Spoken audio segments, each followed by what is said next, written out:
Hello, everybody, and good evening from Japan. My name is Gabriella White, and welcome to the show. In this special episode, we're going to be covering a few really key cultural topics that are all happening at the moment this week. So it's a really exciting week for culture. Joining me very shortly on the show will be Anita Atkinson, former Deputy Lieutenant to Her Majesty Queen Elizabeth II herself. She also happens to be a very good friend of mine. This week actually marked some really special occasions in European culture, especially. So on the 27th of April, just a few short days ago, King's Day was celebrated in Dutch, Koningsdag. And as many of you probably know who tune into the show and have known me on the shows, I'm half Dutch, half British. So I have a lot of really exciting kind of cultural stories to share about Dutch culture and British culture alike.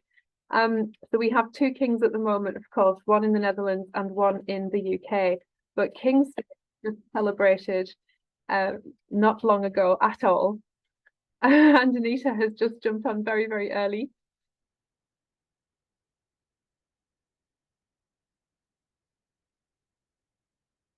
Hello, Anita.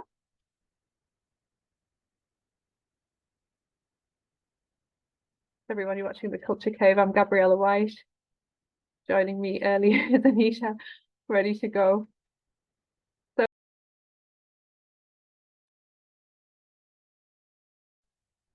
hello, everybody, and welcome to a very special episode of the Culture Cave. Joining me very shortly on the show is a very special guest. But first of all, happy May Day to everyone watching around the world. This day marks a really special occasion in Europe specifically. We've just celebrated King's Day on the 27th of April in Holland, which was also celebrated here in Japan at the Dutch Embassy. There have been lots of very regal celebrations around the world for the Dutch monarch. And at the same time, we have the parallels going on in the UK with our dear King Charles. Joining me very shortly on the show will be special guest Anita Atkinson, former Deputy Lieutenant to Her Majesty the Queen herself, with some very interesting insights and very valuable insights regarding the various monarchs' lives. So she will be joining us very shortly. We've had a few technical issues this evening, but fingers crossed that those will be resolved very, very soon. In the meantime, yesterday marked the 30th of April, which was the 30th anniversary of the Riverdance Festival. The Riverdance being the very prominent Irish dance, which was showcased at the interval of the Eurovision Song Contest in 1994.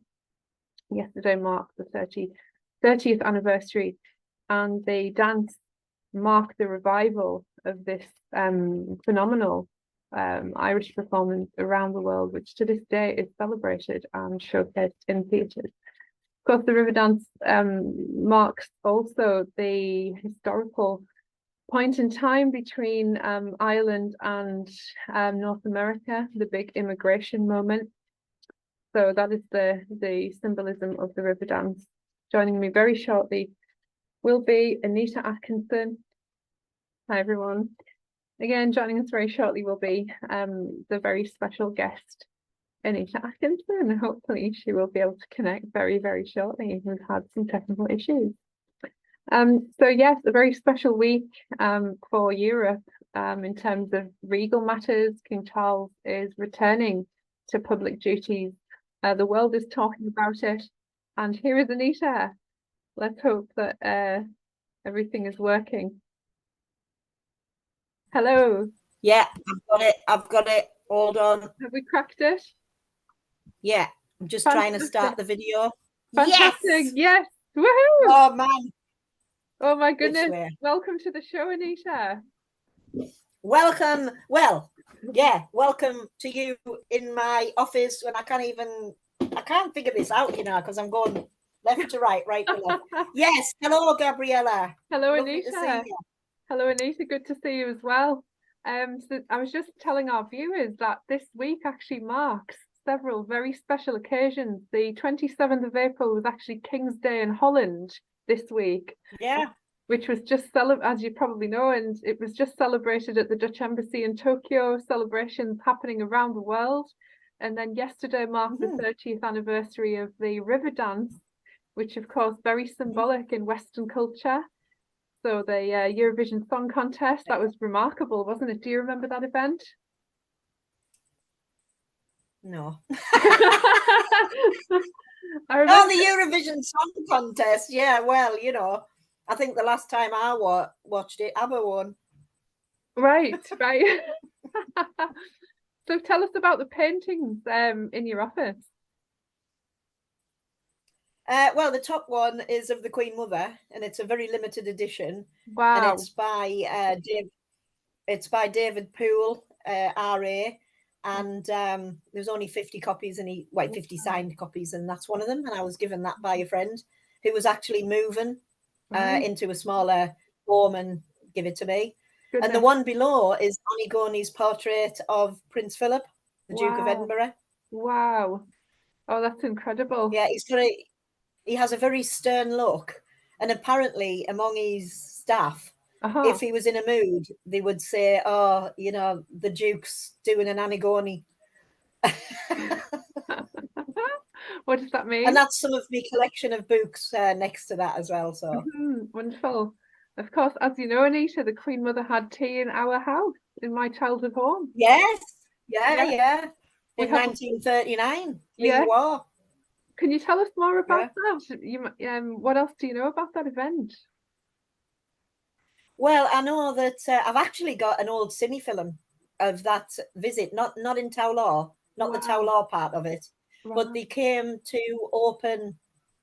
They came to Hampsley Forest, and they came to officially open one of I can't remember what they called, but it was a place where unemployed men, you know, the coal mines were closing down, where unemployed men could work, and they lived in huts. Right. You know, they like boarded there, and the men were actually working on making Hampsley Forest. Well, not the forest, obviously, because the trees were grown, but making the trees, the roads through the trees, and you know, other things. There was and I've actually got a cine film of that visit. I would and it was love to see that. I'd love to see that. Oh man, it's incredible. It's incredible what's on there.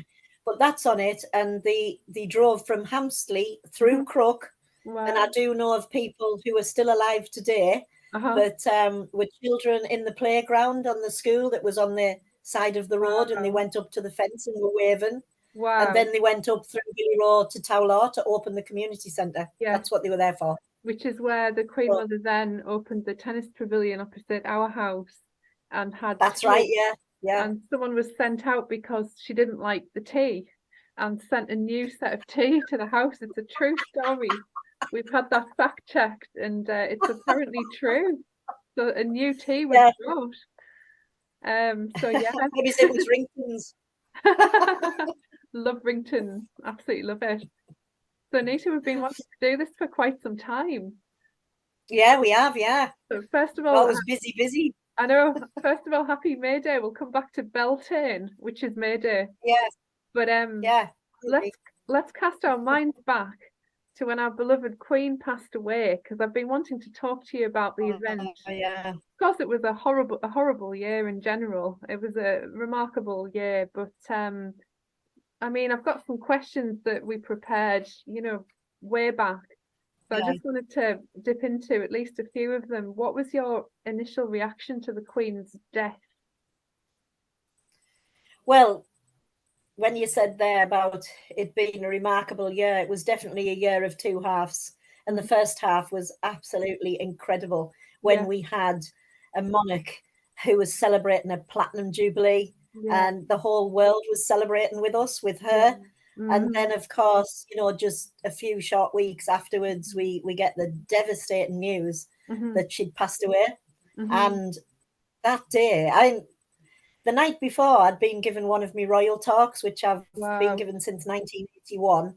Wow. And someone in the audience asked me about the Queen and said, she's not very well, is she? And I said, no, get away. I'm already organising a 100th birthday celebration. She's fine. And then, so, excuse me, that's how much I knew. Yeah. That is how much I knew. Because the very next day, and I was in my car, and I was driving, had the radio on, and the radio news came on and said that Prince Charles had cancelled an engagement. And I thought, hold on a minute, the Prince of Wales doesn't cancel engagements. And I got home and I switched the television on, you know, BBC News 24. There was Hugh Edwards. And I was watching, and they were saying that the royals were flying up to Balmoral, and what on earth is going on here? And my son and his wife, who were both teachers, came in with their little girl Imogen from school. And my daughter-in-law Emma said, oh, Imogen's made you a card because she knows you're going to be sad about the Queen.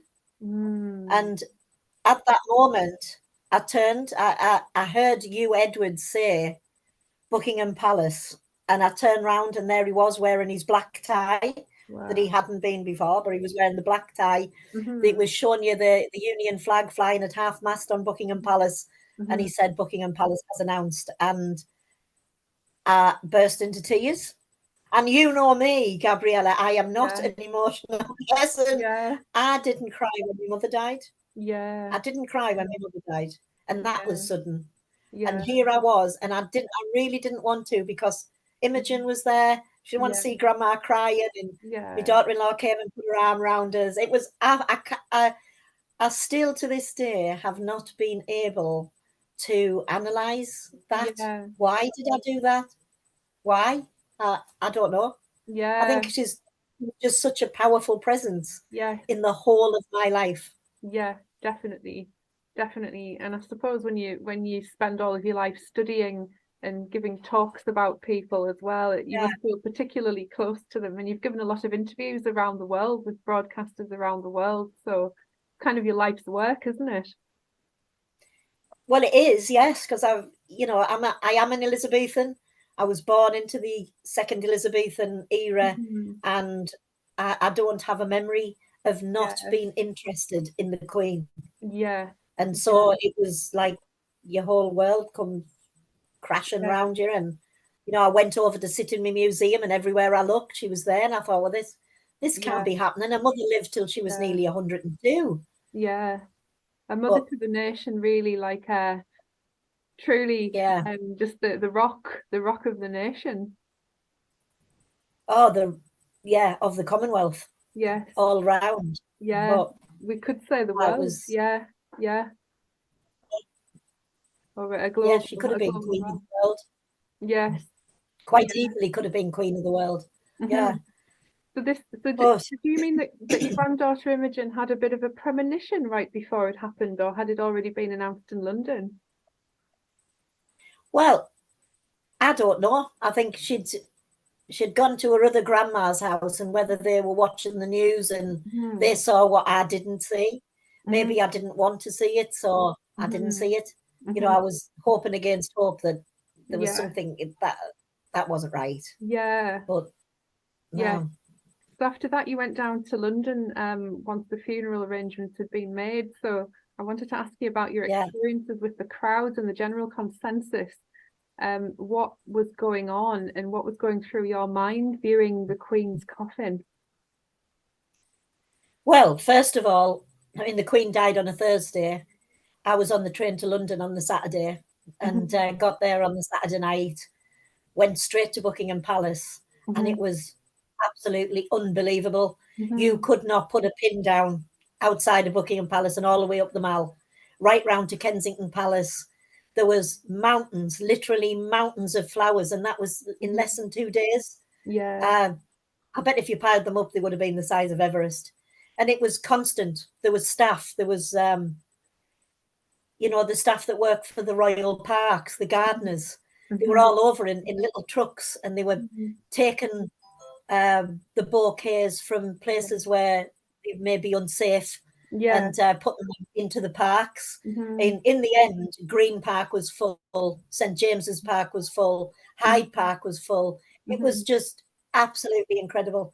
And the post office tower in London, it was going round with a black and white picture of the Queen on it. Wow. Everywhere there was teddy bears, there was Paddington bears, there was people crying. It was like there'd been some kind of world disaster, and it was one person, just one person. Incredible.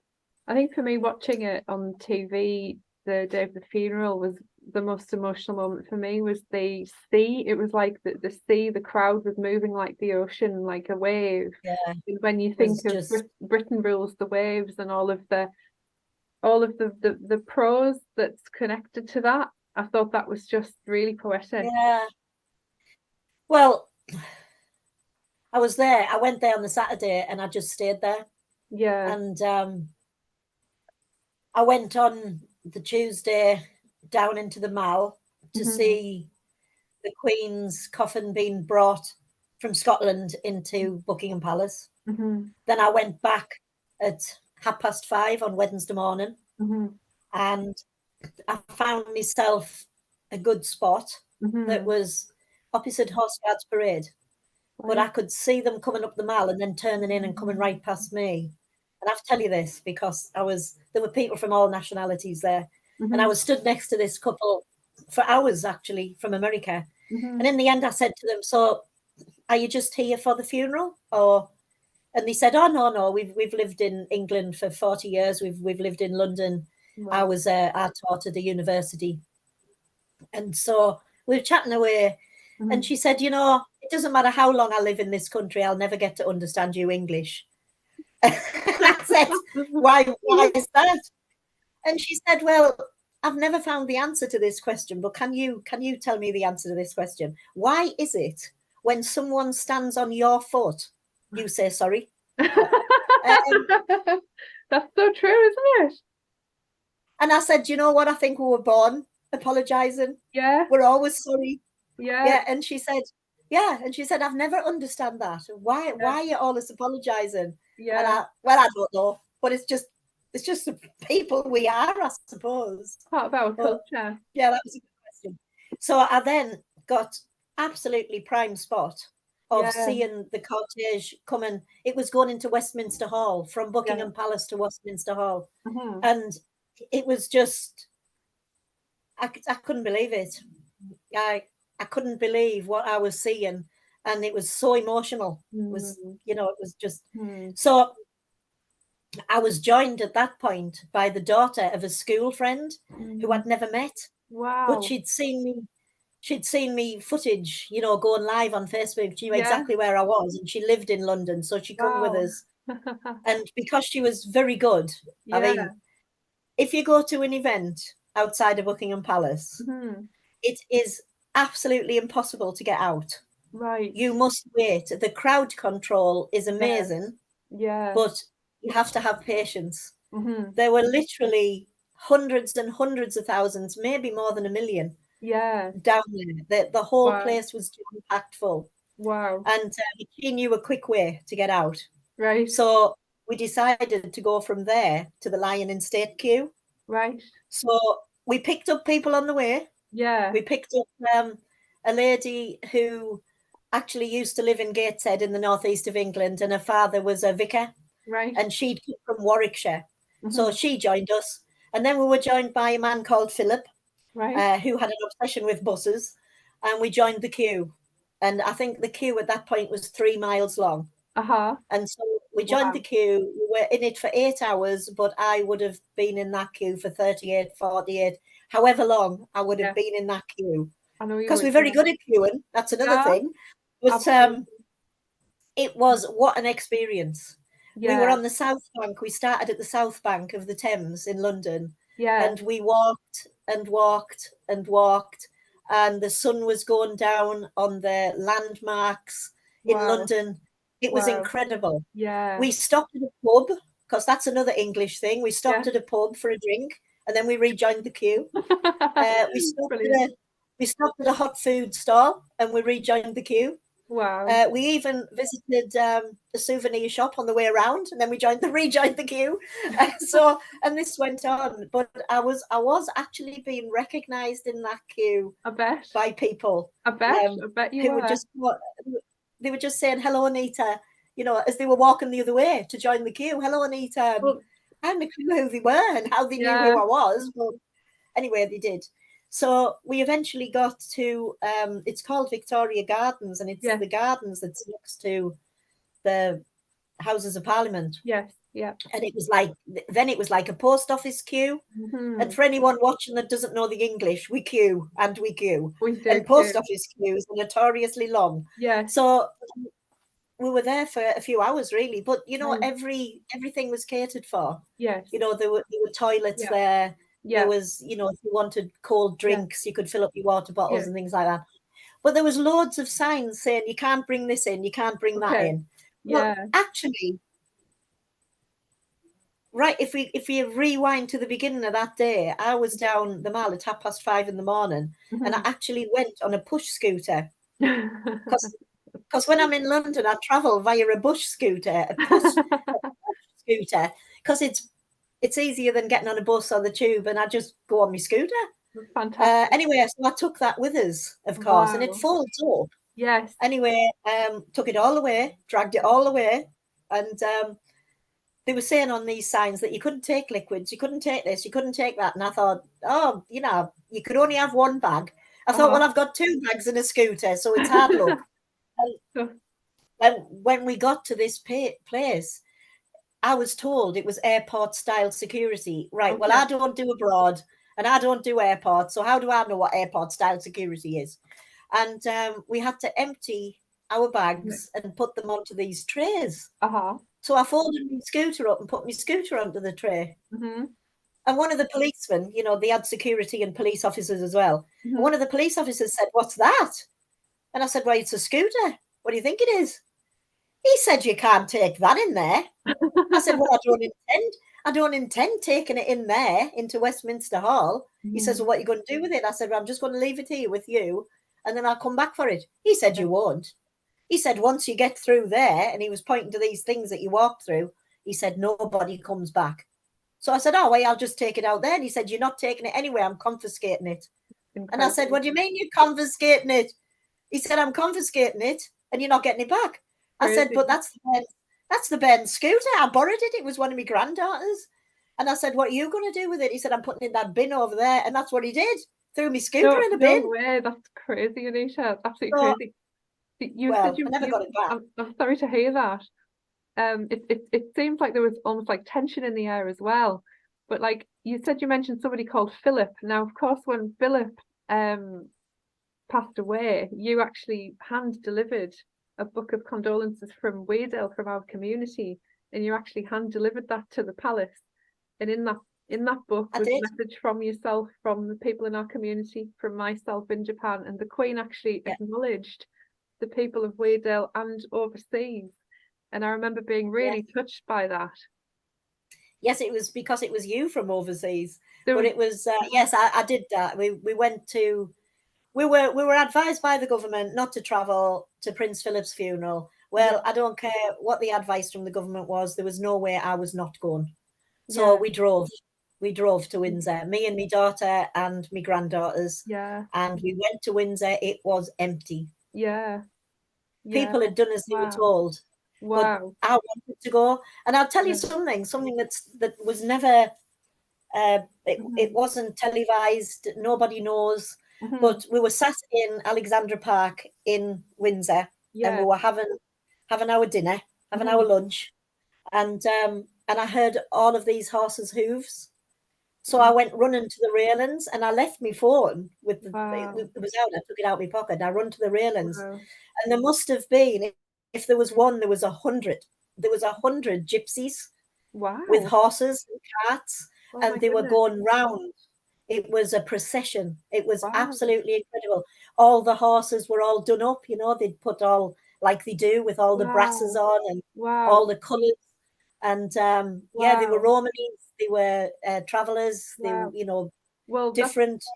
I'm so glad you mentioned that, because it reminds me of the diversity of our country and all the different classes and how classless the Queen was.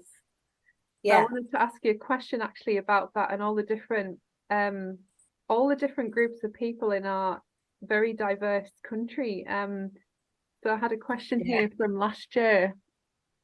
Considering the Queen as a working class woman, a controversial question, of course, classless and therefore identifiable nationally and internationally, would you agree, exploring why she's so popular and how we are all surprised at our own intense grief during the days of mourning? Is it because she was classless? Yeah, she wasn't a working class woman, but she was a working woman. She was a working mother. She was both a stay-at-home mother and a working mother, because she worked from the place that she lived. But yeah, she was a great role model for women and working women. But yes, she was classless, and she transcended all the classes. And as for, I mean, there's something that it was big news in the 1960s, but it was kind of forgotten that when Nigeria gained their independence, of course, from the British Empire, the Queen and Prince Phillip went to visit, and I think it was 1962 or 63, and there was a big party laid on for them, and the Queen danced with the president of Nigeria, and he was a black man, and the Queen danced with him, and it made headlines around the world, and she was heavily criticized. Wow. She didn't care, because she never saw any difference. I've got another nice she never saw any difference in class. Yes, I've got a really nice story. Colour, sex. I used to work in an academy in Germany, as you might know, in a banking academy in the middle of nowhere, and they used to send people from all around the world, from all the different banks, all the different countries, and one of the countries was Ghana. And I was having a lunch with a banker from Ghana, and his father was, I don't know, like this prominent tribesman in Ghana, and his son was this banker, and he'd been sent to the academy, and he was so excited to talk to me because I was British. And I said, why do you love British culture so much? He said, do you know why? He said, because when your Queen visited our country, she drank the water from our river, and she wasn't afraid, and she was fine. No. And I just thought that was really, that's the kind of thing she does. The Queen had no isms, and mind, the Queen before her, Queen Victoria, had no isms either. Wow. Apart from Queen Victoria was sexist. Queen Victoria never saw why girls should be educated. But really? Apart from that, there was no racism, there was no isms at all. And our Queen went one further, in that there was no sexism with her either. And she could have been everybody's grandmother. She could have been a farmer's wife. She could have been a horse breeder. She could have been anything. But she chose to honour that promise that she made to us. Yes. It's incredible, isn't it? And of course, a little bit ironic as well that she was just about to surpass Louis XIV in the length of his reign.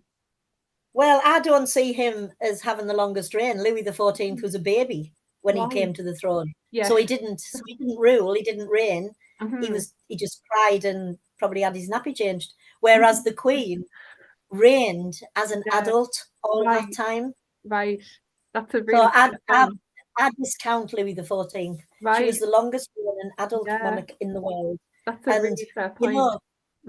She didn't just sit there and do nothing. She was working till the end. Only 2 days before she died, she was appointing a new prime minister. Like, that is absolutely incredible. She would not give up, and she would honor that oath that she made at coronation, and of course the promise they've made when she was 21. I've read a lot of books lately that actually point out that she enjoyed being queen.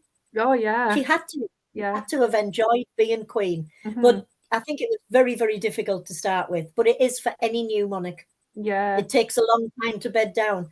It was even more difficult for hers, being 25 years old with 2 children and a husband, and a masculine, macho husband whose home was his castle. Except he never had a home. He had a castle, but he didn't have a home. Yeah. And it wasn't his castle either. Yeah. So She was an absolutely incredible woman. I don't think the world will ever see the likes of her again. That's it. Sadly. Yes, she had a remarkable work ethic. So how do you think the new king is getting on, apart from the whole health scare that the world has been discussing at great length? But how do you think he took over the reins? And were you surprised, or was it pretty much what you expected? Because I know that you are a very big fan of Charles and always have been. Mm-hmm. Yeah, well, like I said, with every monarch, every new monarch, it's very difficult. It's very difficult to get to grips with the job because you can't learn. You can't, as the Prince of Wales, he couldn't learn on the job. There are many, many things that for the Queen's or the monarch's eyes only that he never saw, that he never experienced, that he never had to do until his time came. So it's very difficult.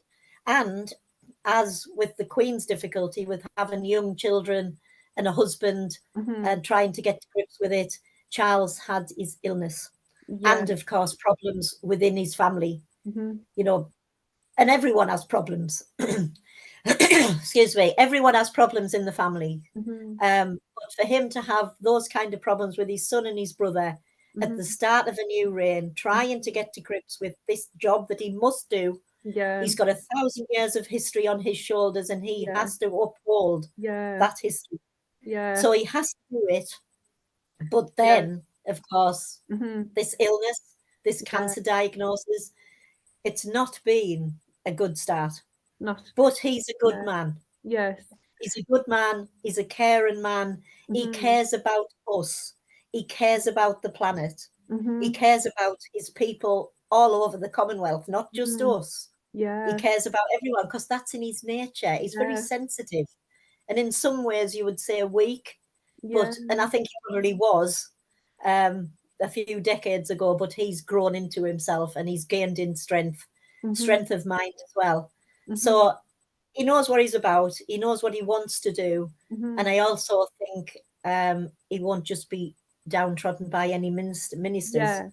He might have been over the last few weeks because of his illness and he hasn't had any other choice. And I think Parliament have taken advantage of that.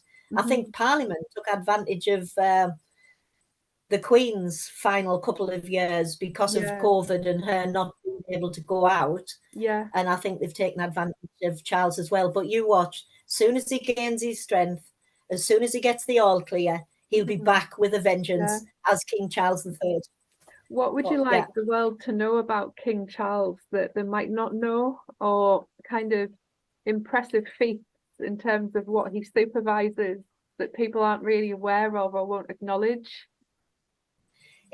Well, it depends which country you're in. Well, even this country, you know, this country's always been an agricultural country. And as the Industrial Revolution began and proceeded, of course, less and less people worked in agriculture because of the new inventions and what have you. But we've still got agriculture. I'm a farmer's wife. I live on a farm. It's very, very difficult to be a farmer. This is a 24/7 job with no chance of holidays. You can't leave the farm. So that's one thing that the king has given to the agricultural community is he understands because he's a farmer himself. And of course, he's brought in organic farming. He's made this the norm now. They laughed at him. They laughed at him a long time ago for talking to plants, but they're not laughing now. They're not laughing now because he was right what he said in 1969, and it's right now. And he kept to that. Even though people laughed at him and made fun of them in the media, he never wavered from that. So he's done a hell of a lot for agriculture, food, farming. He's also, what not many people may know is that, well, they might know that he's interested in architecture because of what he once said about the carbuncle. But he has developed and built a model town in a place called Poundbury. Because, of course, when he was the Prince of Wales, he was the Duke of Cornwall. So it is down there in Dorset. So this model town he built, he put his money where his mouth is, and he showed the architects how a town should be built. And he has it there. It's all you know, it's powered by green energy, and you know, it Wow. uses all of the things that he's Yeah. interested in. This And this really I did interesting. find it Actually. funny. Yeah. Yeah. He built a pub. He built a pub. He built a pub and he called it the Duchess of Cornwall. So there you go. Wow. Wow, that's poignant again, isn't it? Well, I used to work in urban planning as a photographer. Do you remember that time when I was at Darlington Council? Yeah. Yeah, it was a great job actually. I really enjoyed working there. Had a lovely boss called Tim. I'll keep his surname anonymous, but he was a phenomenal boss and a really like a great creative guy. Didn't really fit into the rigidity of the government system, but he was fantastic and a free spirit. And urban planning is essential for a town to breathe, isn't it? Yeah. But not many people would know that about Charles, that he actually designed a town. You know, like and he was chuffed to bits when his mother and his father, the Queen and Prince Philip, of course, came to visit, and he couldn't wait to show them. But wow. I think that he thought his mum and dad weren't really as enthusiastic as he expected them to be. Yeah. But you know, they're from a different generation. They were from a different generation to me. And I find these new things pretty difficult to understand. Yeah. So but I don't think the Queen as a mother, I mean, she was a very shy person. Yeah. You know, it was awful really for such a shy lady to be on such an international stage and having to push shyness to one side. I don't think she was very demonstrative with her older children. Fair enough. Yeah, they do say that they had a surprisingly tough time in some weird way, but yeah. So Anita, they did. Go ahead. You know, none of us are born, none of us women are born knowing how to mother. You know, and I'm sure we make mistakes with our first ones, and we learn through our mistakes, and I'm quite sure the Queen did that as well. Although, you know, she had such a busy life, even as Princess Elizabeth, because of her father's illness. She was having to do a lot of things when but her two, you know, Prince Charles and Princess Anne were little. So she got there in the end. She was stunning though, wasn't she? I mean, when you look at especially the earlier footage, she was a stunning woman. It's very nostalgic, the footage that we have. The two princesses, you know, Princess Elizabeth became the Queen, and her younger sister, Princess Margaret. They were universally loved. I mean, they had a fan base like rock stars do now, and pop stars or what have you, reality stars. But and Princess Margaret had beautiful violet eyes, and she was stunning. And I think the Queen was very nice in a way, but I think her younger sister eclipsed her in the look stakes anyway.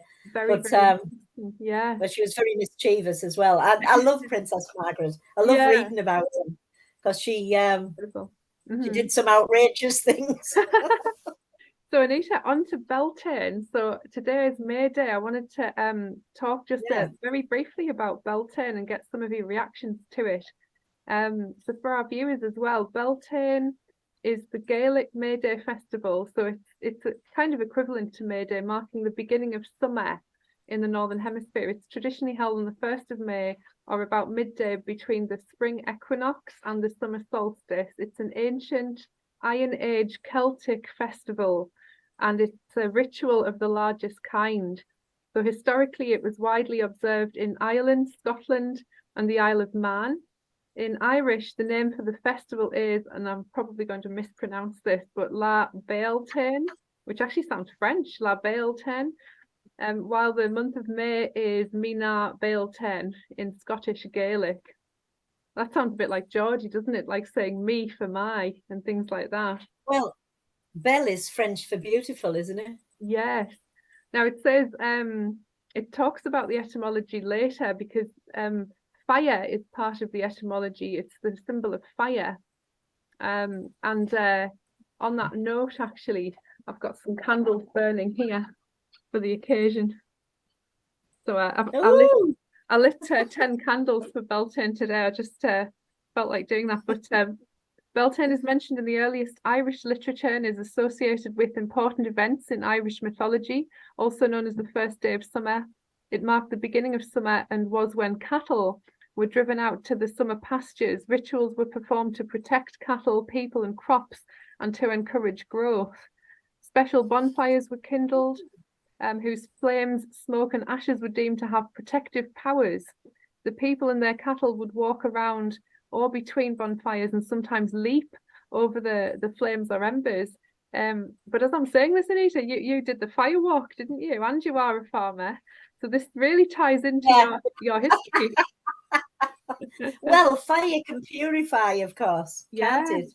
Absolutely. Fire, yeah. Incense and things but like that. Yeah. It's I tell you what, if you think it's May Day today, and if you think it's the start of the summer, you want to look outside, it's raining. But we have rain every other day. Yes. In the northeast of England, for those that don't know. But it makes the grass grow. It does indeed. All household fires will be doused and then relit from the Beltane bonfire. So it's very symbolic. These gatherings are accompanied by a feast, and some of the food and drink would be offered. To doors, windows, byres, and livestock would be decorated with yellow mayflowers, perhaps because they evoked fire. In parts of Ireland, people would make a may bush, typically a thorn bush or branch, decorated with flowers, ribbons, bright shells, and rushlights. Holy wells were also visited, while Beltane dew was thought to bring beauty and maintain youthfulness. Many of these customs were part of the May Day or Midsummer festivals in parts of Great Britain and the rest of Europe. Well, you know, when you mention the Mayflower, you must have heard that old saying, "Never cast a cloud till May is out." Right. It must be connected. Well, I always thought it was the month of May, but actually it's the Mayflower. So, you know, don't shed any clothes until the Mayflower flowers. Yeah, it's incredible. Now, there's a bit coming up, Anita, which I know ties into an experience that you had with May Day. Beltane Festival, held on the 1st of May, in the glossary is attributed to Cormac, Bishop of Cashel and King of Munster, who was killed in 908. Cormac describes how cattle were driven between two bonfires on Beltane as a magical means of protecting them from disease before they were led into summer pastures, a custom still observed in Ireland in the 19th century. Other festivals include maypole dances and cutting of green boughs and flowers. So you experienced this, didn't you? Well, the May Day used to be a holiday, so you got the day off school if it was May the 1st. And the maypoles to this day are still in children's playgrounds. They used to have them in school playgrounds, and there would be ribbons coming from them, and all the children would dance, and the ribbons would be entwined until there was none left. Wow. So yeah, dancing around the maypole. There's I think there's nursery rhymes and songs about it. Yes. And on that note, I'd like to read you a poem. This is called Beltane Blessing. So in the 19th century, folklorist Alexander Carmichael, so 1832 to 1912, collected the Scottish Gaelic song, the Beltane Blessing. The first two verses were sung as follows. So I'll read the English translation from the Gaelic. It was originally in Scottish Gaelic. So bless, O threefold, true and bountiful, myself, my spouse, and my children, my tender children and their beloved mother at their head, on the fragrant plain at the gay mountain Sheeling.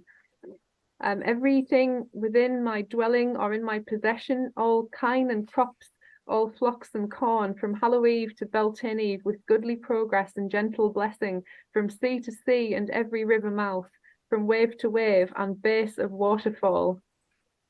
Isn't that lovely? That is beautiful. Yeah. Kind of embraces nature, doesn't it, this pagan tradition? Yeah. Well, and this time of year, it just looks like the cellophane's been taken off it. It's new. It's sparkling. Yeah. And that describes it. So, yeah. Yeah, I can just see the morning sunshine actually coming in there. It's lovely, like the natural light. Well, it's natural light, but the sun's not out. Well, actually, It was yesterday. It aha, was yesterday. I sat in the garden reading a book. right. I did read Not somewhere today. earlier today that Beltane actually does symbolize light as well as fire. So it's something about the light of summer coming in, and it kind of, with it protecting with all the superstition and banishing all evil, it's kind of light overcoming darkness. That word Beltane, it's I mean, I wouldn't have known what it was if somebody said to us, what's Beltane? I would have had no idea, as you know, because I told you that. But the word Beltane, I'm scratching around in my memory, trying to grasp something that I know that's called Beltane, and it isn't a festival. I'm just trying to think if it's something to do with when I was in the fire brigade. Wow. You know, we had well, according to the etymology, Anita, it's from late Middle English, from Scottish Gaelic, and it's one linguistic theory is it derives from the common Celtic meaning bright fire. 15th century. I think it's a fire extinguisher. I think there's a Right. fire extinguisher called a company called Beltane. Probably, I think that's what it is, because we had an automatic fire alarm system that was called AFA, Automatic Fire Alarm, Minerva. Wow. It was called Minerva. And who was Minerva the god of? Maybe it was firefighters, I don't know. But Minerva was a god, a goddess. And I think I've seen it on fire extinguishers, Beltane. Might be wrong, but well, actually, there's something in there. Bel was a Celtic deity or a god, and the name Beltane means the fire of Bel, the fire of this god, this Celtic. Right.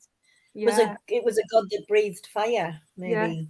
Yeah. But isn't it interesting how across the world as well, like the Chinese traditions, the dragon of fire, like we're in the year of the dragon, and you know, these concepts are quite similar sometimes. The elements. I think you'll probably find if you lived long enough to be able to investigate the history of every country in the world, that there's a hell of a lot of similarities. Absolutely, yeah. Because we're all human beings. We're definitely connected, yeah. Well, Anita, it's been lovely having you on, and we've got so much to discuss. Let's do this again sometime. Okay, we will do, Gabriella. Thank you very much. Do you have any final comments or messages about the royals? God save the king. God save the king, or the king. God save all of the kings that are currently reigning. Yeah, and the emperor. And the emperor, yes. So can't wait to see him in London. You're going down to London for the Japanese visit in June? Well, I'm going down to London trooping the colour, but I'd like to see a state visit because I've never actually witnessed one, not really been there. Right. So I might like to see them because they'll be coming up and down the Mall in the open landhouse and what have you. Yeah, it'll be a big occasion, that. Big occasion. I'll be deep in the ocean, funnily enough. Well, let's see. But yeah, an exciting time, Anita. It is. It's an exciting time to be alive. It is. So, all the best. Happy Beltane. Happy Beltane, and God bless. And see you soon. Thank you. See you later. Bye, everyone. Bye. Bye. Bye.